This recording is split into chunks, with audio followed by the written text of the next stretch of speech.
you so very much for being back. If you just joined us, you're still on to Enterprise Morning, reaching you from Enterprise Television. Let's get to our conversation for today.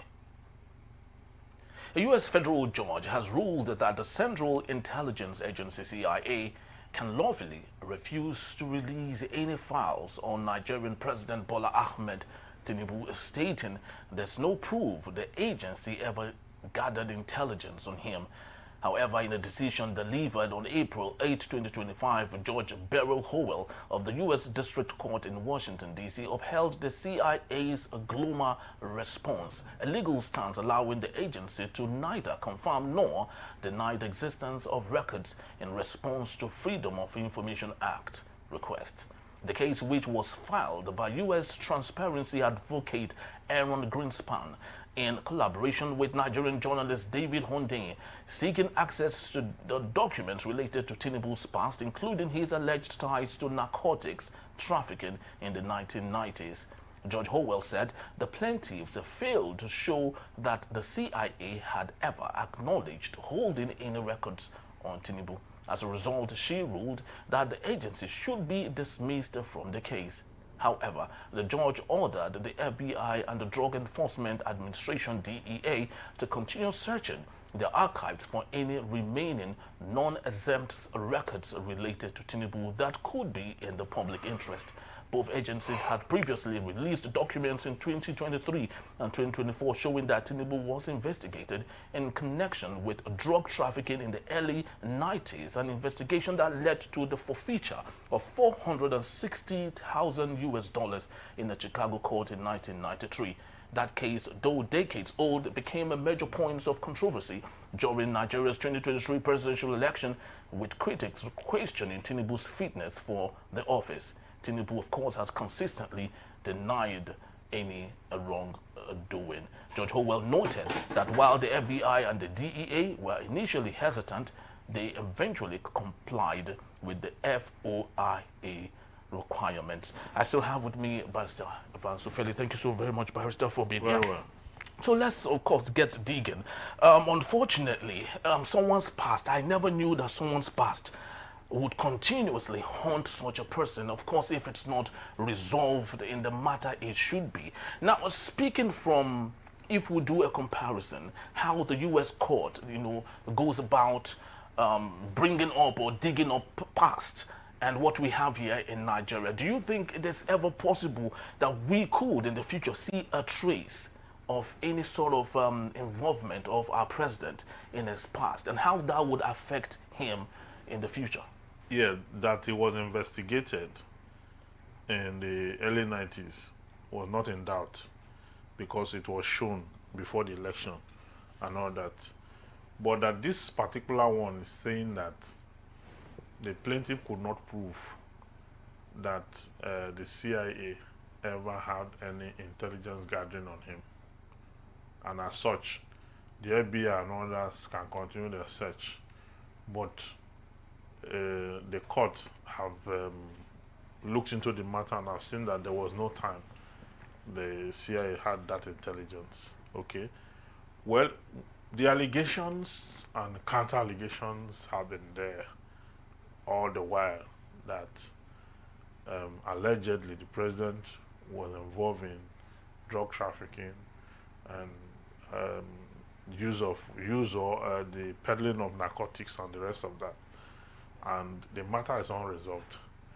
It's unresolved because those pushing to get out the truth of the matter have not been able to get it through the legal system. Okay? They're not able to get it. The scandals before the elections with the Chicago courts and so many revelations that came with it, even when the president asked that his record should not be released to affect his reputation and the rest of that, so many of those cases. But the court itself is saying there was no time anything like that was done by the CIA about him. No records, no intelligence of anything and all that. But they should continue searching. So it means it's not the end of the case. We have not seen the end of this yet. Okay? But this is also to say that it is very good to keep your hands clean and pure, because I mean, I remember when Dimeji Bankole was accused of not doing the youth service. Was it Dimeji Bankole or who? Either Dimeji Bankole or one person, one of the politicians that was accused for not doing the NYSC. And what saved him was that there was a picture they took during their 3 weeks in-house that they took, and that was on the cover of that was standard, and that was what saved the day.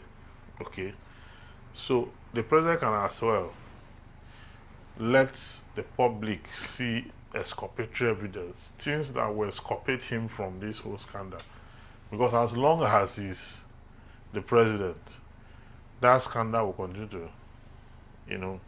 Now, when he was investigated in the early 90s, why did the court made an order for him to forfeit an amount of money? Yeah, which means there's something that it was is his yet to be undiscovered. Yes, it was his involvement, but was not a direct involvement.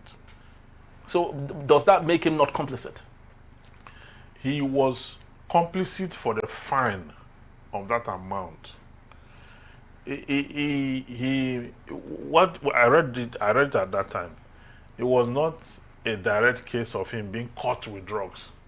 Okay. But he was involved in the loot. He was involved by extension, which now makes him, which made him to forfeit that as fine. Yes, forfeiting it, does that expunge him was not, from the act? He was not convicted. But how can someone be made to forfeit a fund and not being convicted? You can be punished for a crime without being convicted. If, for example, you saw something and you didn't talk, and the law says that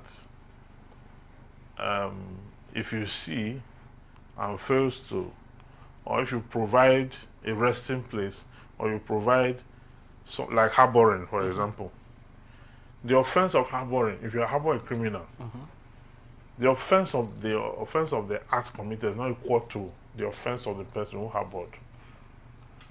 I don't know if I get what I'm saying. Yes. Yes. Or just look at this law in Lagos State, for example, that talk about if you are privy to a man abusing a woman, abusing him sexually or whatsoever, you are privy to it, you are an enabler if you don't talk. Yes. But that's not to say they can punish you, but that's not to say they will convict you. Okay. All right.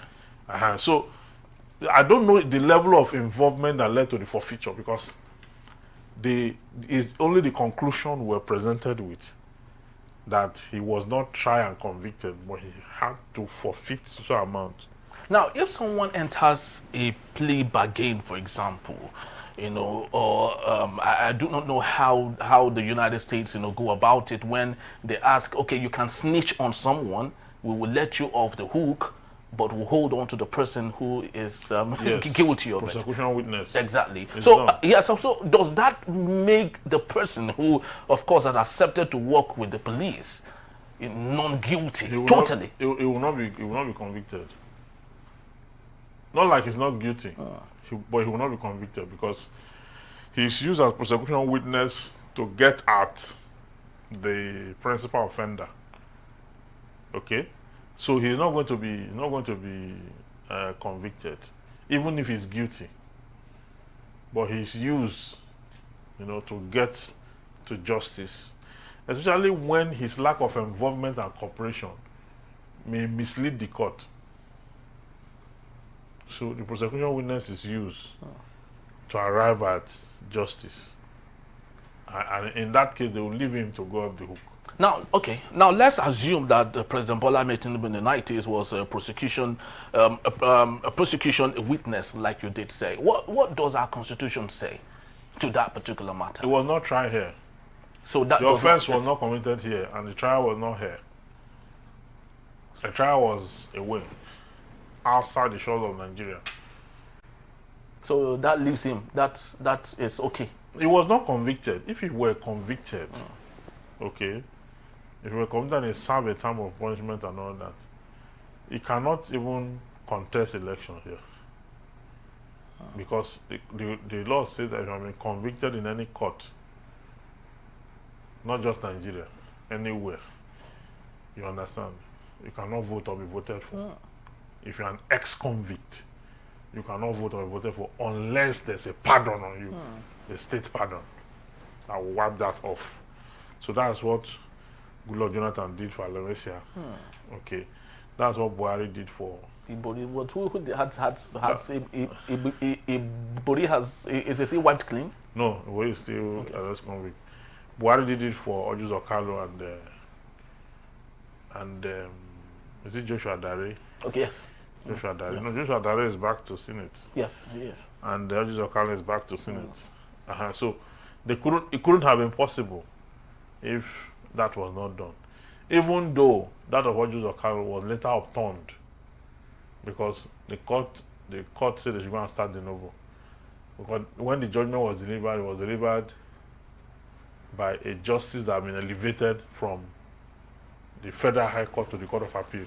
And he came down from there to deliver the judgment, which made it wrong. Okay, but the two of them were pardoned. Okay, in which case they can reintegrate. They can come back. Okay, but that of Ibori is still there standing. And some other persons who have been convicted. If Kekwemaru comes out, he's going to join that list of those who have been. They will not be waiting for when they will get a president that they can approach, who will wipe it out, so that they can have their political life restored. But for now, you can't. Someone like Ibori cannot even vote. You understand? So that's how it is. But for Tinubu's own, there was no evidence that he was convicted. Okay. Had it been the United States, they're able to give clear fact on this issue. I don't know why they've delayed this for so long. Now it happened in the 90s. It's not too far away. Yes. That they cannot find document to allow this case to rest. But do you think the Donald Trump that we have today, of course, who said he is going to unleash every confidential documents, starting from Jeff Kennedy and every other thing, all the things that have happened, do you think that the scare is there? That it's possible that some of those things with President Donald Trump, it's possible that Nigeria might see. Well, it's the court that will release it now. Does Trump have the document? Does he have the document? The document is not in White House now. It's with the institution that handled the matter.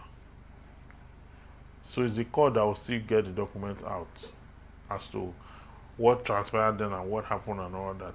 It's the court that will do that. All right. So while we, of course, wait for the court to do that, if the document or whatever it is they hope to find out is there, let's take a look at the perception. Even if they at the end don't get to find anything, the perception is still there. That legitimacy of innocence is very key.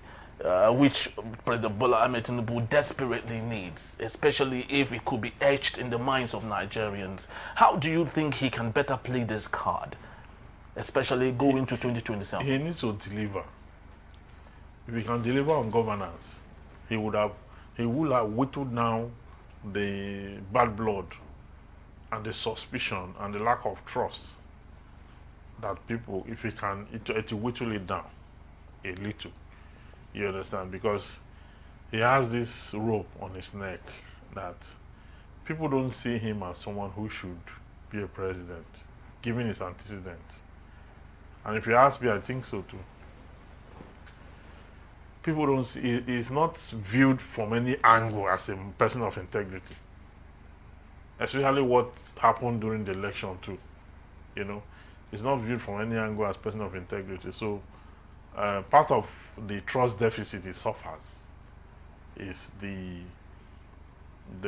general formation of his brand, which is not on the side of transparency and purity. So his brand is not, people are not very comfortable with him, okay, as a person. He has done so much, he has so much with his past. He has so much, whether those things were true or not. It's a different thing. Not everybody has been indicted of, I mean, Jonathan was the president, Buhari was the president. Where they mentioned drugs was not mentioned among any of the things they've done in the past. Obasanjo, even while he was with the military, had done so much. Yes. Was brought to. Yeah, none was attributed to that. So his own, even the American court came out to say that yes, he had to forfeit some amount of money related to. So, but what is the extent of his involvement? You understand? What is the extent of his involvement? I know the United States too don't want to say much because of the embarrassment that comes with it. I know that international politics have a dimension that will wow you. International politics, I mean, especially when something is at stake or when there is something in it for the country that you want to handle the exposure. Just because you want the president to fall. If the president falling will affect them, they will not release anything. That should be an angle we should be thinking about. Okay, so while we think about that, because it's very important, you actually brought a point here that I think that we can, if possible, digress, because it's very important. The influence of the United States to who becomes a president in Nigeria.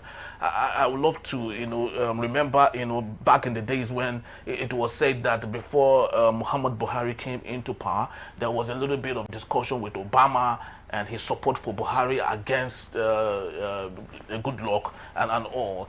What exactly is that diplomatic interest that the United States has? The United States and Nigeria have a long-standing business relationship. A long one. Like Nigeria, America, they have a lot of bilaterals, multilateral agreements on so many things, including oil, crude, a lot of things, including arms and ammunition, purchase, and the rest of that. So it's very strong business. Nigeria is a strong business ally. So that is why you see Trump talking about tariff.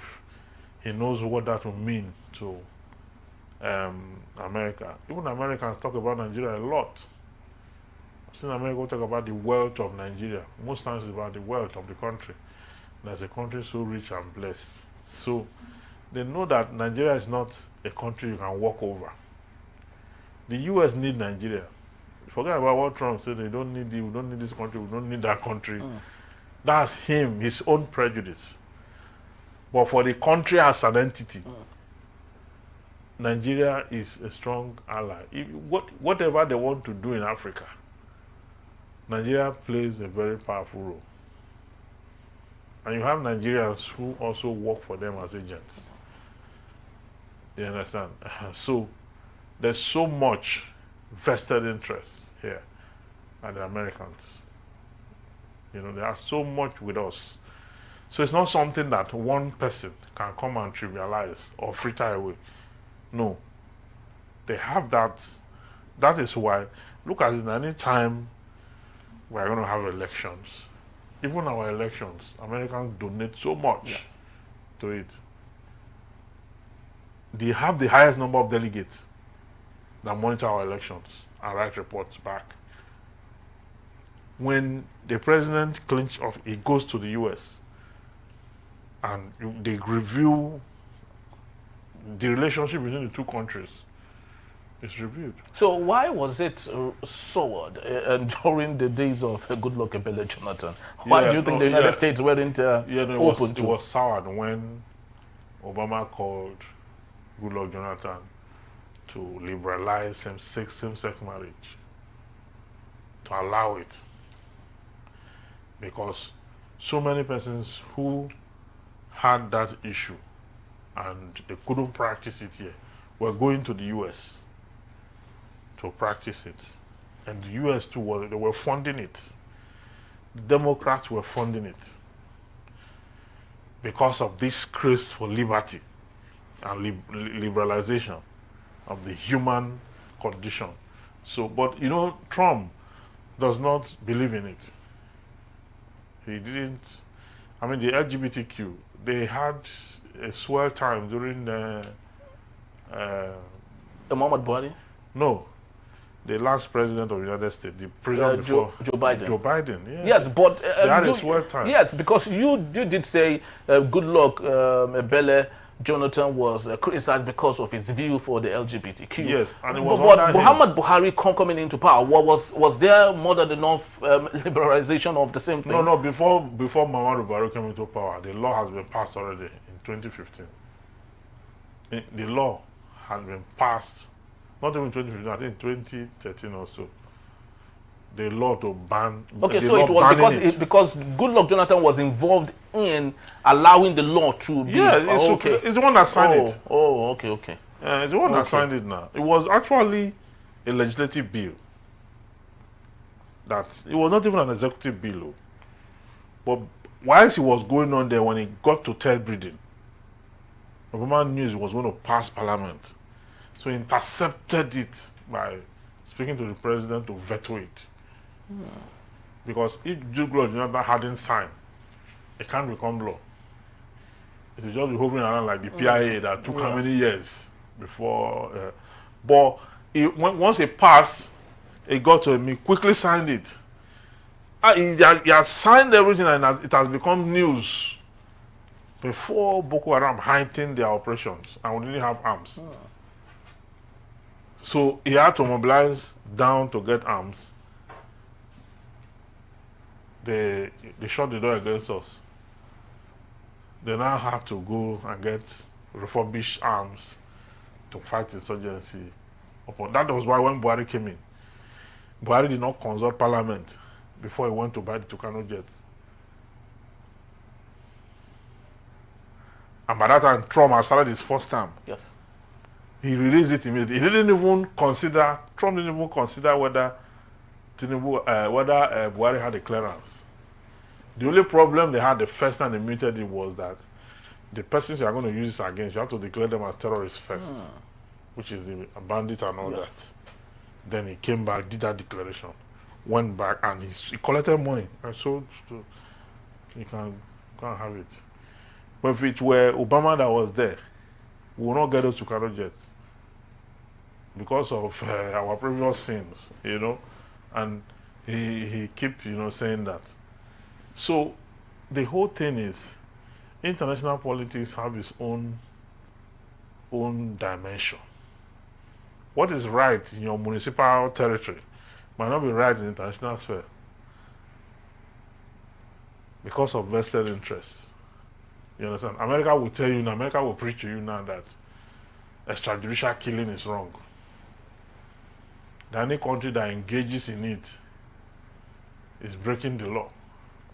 When this guy was killed, this thing that led to the Black Lives Matters. Yes, when he was killed extrajudicially, Americans sanctioned the policeman, and he's in jail now. Yes, still in jail. Yeah. Because he applied extrajudicial means. Meanwhile, America as a country applied extrajudicial means to kill Osama bin Laden, and the other one, the other terrorist. Yes. So international politics, it has this dimension. There are times when they will abide by democracy. But when it gets to the extreme, maybe when it gets to terrorism and all that, they start to apply extrajudicial means to eliminate, and all that. So it's not very straight. It's not very straight. So I'm watching to see exactly what game they are playing with this Tinubu's record. Or whether truly he never committed the offense, or whether he was involved, but his involvement was insignificant, and such that fine will suffice. So until we get there, the court have said they should keep searching. Yes. Yeah. Okay. So, well, of course, the presidency had said that none of that existed. They actually called it nonsense. That none of that would ever be in the future have any fruition, to it. But of course, David Hundeyin had promised that he will never, stop until he digs into that and ensure that whatever he wants or he desires, comes to pass. But let's take a look at 2027. Atiku Abubakar has equally talked on that particular matter again. with the coalition now, gearing up, and the fear from APC that lots of their members are becoming, moving to the opposition, especially the latest of them, Ali Ndume, whom Daniel Bwala clearly said that his soul is with the coalition. It's just the body that's still resting with the APC. Do you see a sudden shift of interest come 2027? From APC to the PDP?